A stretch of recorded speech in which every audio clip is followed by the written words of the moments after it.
Hello students, कैसे हैं आप लोग। उम्मीद करते हैं बहुत अच्छे होंगे। आपकी तैयारी भी बहुत बढ़िया चल रही होगी सीटेट की। कुछ लोगों ने सिलेबस कंप्लीट कर लिया होगा, कुछ लोगों का सिलेबस नहीं कंप्लीट होगा, लेकिन दोनों लोग मेहनत कर रहे होंगे कि हम सीटेट में अच्छा स्कोर करें। आज हम लोग कुछ ऐसे बिंदुओं पर चर्चा करेंगे, कुछ ऐसे बिंदुओं की बात करेंगे, ठीक है, जिन कार्यों को करके आप बेहतर स्कोर कर सकते हैं, 130 प्लस ला सकते हैं सीटेट में।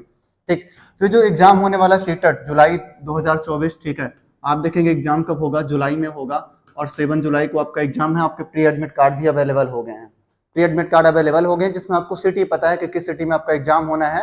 ठीक है, एग्जाम सेंटर अभी नहीं क्लियर है, वो भी आपका एग्जाम से पहले क्लियर हो जाएगा। तो किन बिंदुओं पर फोकस करके हम बढ़िया स्कोर कर सकते हैं। जैसे अगर आपका सिलेबस कंप्लीट है तो आपको करना क्या चाहिए, किस प्रकार आप 130 प्लस ला सकते हैं। कई बार बच्चे कहते हैं कि इसमें मैक्सिमम बच्चे फेल हो गए, जिनका सिलेबस कंप्लीट था वो भी फेल हो गए। कैसे फेल हो जाते हैं, क्या दिक्कत होती है। ऐसे बिंदुओं को आप देखें जिनके द्वारा फेल नहीं होंगे, बल्कि आपके 130 प्लस नंबर आएंगे। सबसे पहले तो आप प्रीवियस ईयर क्वेश्चन पेपर देखें। और आपको क्या लेना है, प्रीवियस ईयर क्वेश्चन पेपर लेना है, क्वेश्चन का पैटर्न देखना है, क्वेश्चन कैसे आते हैं, देन आपको क्वेश्चन को सॉल्व करना है। ठीक, और प्रीवियस ईयर क्वेश्चन पेपर 2021 के बाद के लेने हैं। कब के लेने हैं, 2021 के बाद के प्रीवियस ईयर क्वेश्चन पेपर लेने हैं। अब आपके दिमाग में आ रहा होगा सर 2021 से पहले क्यों नहीं, क्योंकि आपको पता है, ठीक है, एनईपी को इंट्रोड्यूस किया गया, एनईपी 2020। ठीक है, एनईपी 2020 को इंट्रोड्यूस किया गया और इसमें क्या किया गया, सिलेबस के पैटर्न में जो क्वेश्चन पूछने के पैटर्न है उसमें बदलाव किया गया।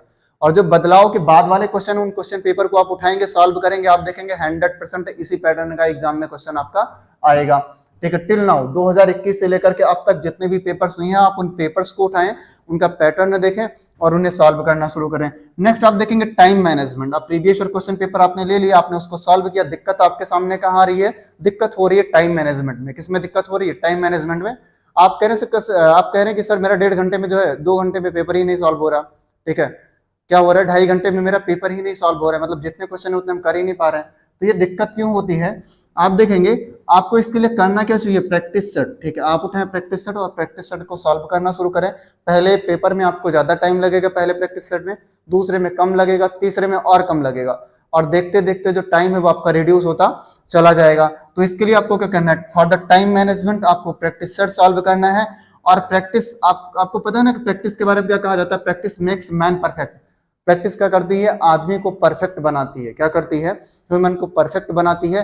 तो आप जब प्रैक्टिस सेट करेंगे तो आप सॉल्व करने में परफेक्ट हो जाएंगे, आप विद इन टाइम सारी चीजों को सॉल्व कर लेंगे। अच्छा, जब आप प्रैक्टिस सेट सॉल्व करते हैं तो आपको ध्यान क्या रखना है, जैसे आप देखेंगे 3 ऑप्शन आपके पास है, 4 ऑप्शन है, option A, option B, option C, option D. अब आपने देखा कि ऑप्शन ये जो है वो किसी कारणवश गलत है, ऑप्शन ये क्या है, गलत है, और ऑप्शन सी भी गलत है, ऑप्शन डी भी गलत है। तो सही वाला ऑप्शन आपके सामने बचा बी। कौन सा ऑप्शन बचा, बी।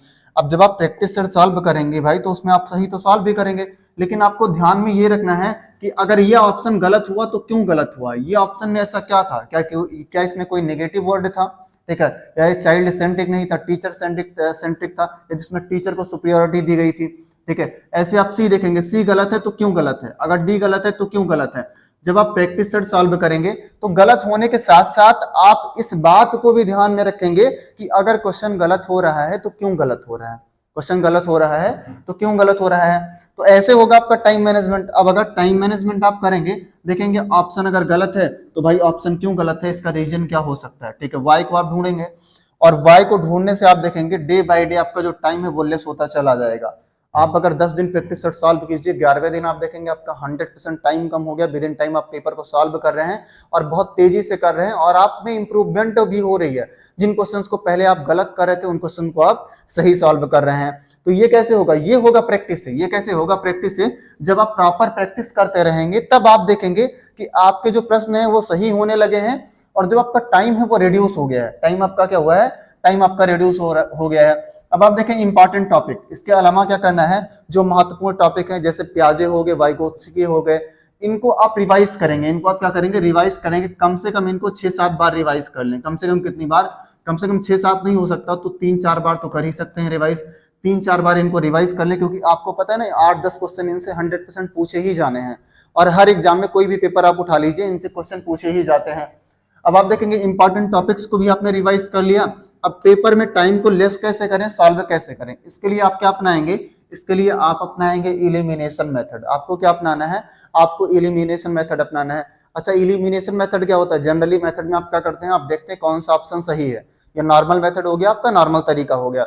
जब आप ये देखते हैं कि कौन कौन से ऑप्शन गलत हैं, तो आप देखेंगे सही अपने आप निकल आएगा। आपने देखा ऑप्शन ए है, ठीक है, option A, option B, option C, option D. आपने देखा ऑप्शन बी गलत है, ऑप्शन क्या है, ऑप्शन बी जो है ये गलत है, ऑप्शन सी भी गलत है, ऑप्शन डी भी गलत है, तो 100% जो बचा है ये यही सही होगा। इसको आप कहेंगे इलिमिनेशन मेथड। ये क्या होता है, इलिमिनेशन मेथड। अब इलिमिनेशन मेथड जब आप करेंगे, इसको अपनाएंगे, इसकी सहायता से क्वेश्चन को सॉल्व करेंगे, तब आपको पता होनी चाहिए टैग वर्ड। क्या पता होने चाहिए, टैग वर्ड। क्योंकि टैग वर्ड क्या करते हैं, जैसे आपने देखा कि क्वेश्चन में बच्चे की बात की गई है और निगेटिव टैग वर्ड दिए गए हैं, कोई निगेटिव शब्द का प्रयोग किया गया है, और ऑप्शन में जितने निगेटिव वर्ड हैं तो निगेटिव वाले गलत हो जाएंगे, ठीक है, निगेटिव वाले क्या होंगे, गलत हो जाएंगे।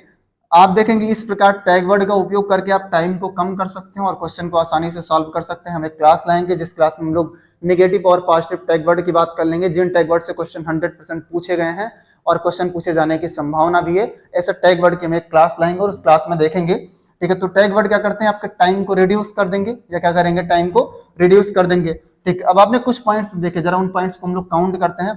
पहला पॉइंट आपने क्या देखा कि आप previous year question paper solve करेंगे अगर आपका सिलेबस कंप्लीट है तो। आप देखेंगे क्वेश्चन के पैटर्न को कि क्वेश्चन कैसा पूछा जा रहा है। सेकंड क्या था, टाइम मैनेजमेंट। सेकंड आपने देखा टाइम मैनेजमेंट, और टाइम मैनेजमेंट आप करेंगे प्रैक्टिस सेट की मदद से। तो ये हो गया आपके 3 पॉइंट। ये कितने पॉइंट हो गए, 3 पॉइंट हो गए। पहला प्रीवियस ईयर क्वेश्चन पेपर, दूसरा टाइम मैनेजमेंट।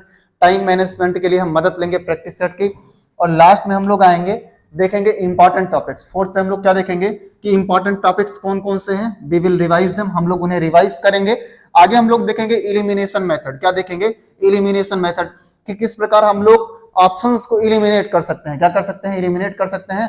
और इलिमिनेशन के लिए आप मदद किसकी लेंगे, आप मदद लेंगे टैग वर्ड की। आपको नेगेटिव टैग वर्ड और पॉजिटिव टैग वर्ड 100% पता ही होने चाहिए, ये आपको पता होने चाहिए, जो जनरल जिनसे क्वेश्चंस आते हैं। आगे आप देखेंगे नेगेटिव मार्किंग तो है नहीं भाई, सबसे अच्छी खबर ये है कि नेगेटिव मार्किंग इसमें है ही नहीं, नेगेटिव मार्किंग इसमें नहीं है। और नेगेटिव मार्किंग नहीं है तो आपको 100% क्वेश्चन करके आने हैं। देखो जितने आपसे हो पाते हैं उतने हो पाते हैं। लास्ट के जो 10-15 मिनट बचते हैं उसमें आप एक ऑप्शन चूज कीजिए, बी या सी, ठीक है। आपको पता है प्रोबेबिलिटी ज्यादातर सही होने की बी या सी ही होती है। अगर आप लास्ट के 4 क्वेश्चन ले, सीरियल वाइज 4 क्वेश्चन ले ले, 1 2 3 4, और आप सब में सी ऑप्शन टिक करते चले जाएं, 100% इसमें से एक क्वेश्चन आपका सही ही जाना है, एक क्वेश्चन आपका सही ही जाना है, -1 भी नंबर नहीं होना है। तो आप क्या करेंगे, जब आपके पास 10-15 मिनट बचता है, आपको लगता है कि अब आपसे नहीं हो पाएगा, तो आप एक ऑप्शन पकड़ेंगे और उसी ऑप्शन को टिक करते चले जाएंगे। देखो हर तरीका अपनाना है, सीटेट में अच्छा मार्क्स लाने के लिए हर तरीका अपनाना है, और उम्मीद करते हैं आपको ऐसी आवश्यकता ही ना पड़े अगर आप प्रैक्टिस स्टार्ट करते हैं, और आपके मार्क्स 130 प्लस आ सकते हैं, 120 प्लस भी आ सकते हैं। बस आप सिलेबस पढ़ें, प्रैक्टिस स्टार्ट सॉल्व करें, प्रीवियस ईयर क्वेश्चन पेपर देखें, ठीक। और बाकी आप लोग जुटे रहिए, सीटेट में अच्छा स्कोर कीजिए, जॉब लीजिए। मेरी तरफ से बेस्ट ऑफ लक, धन्यवाद।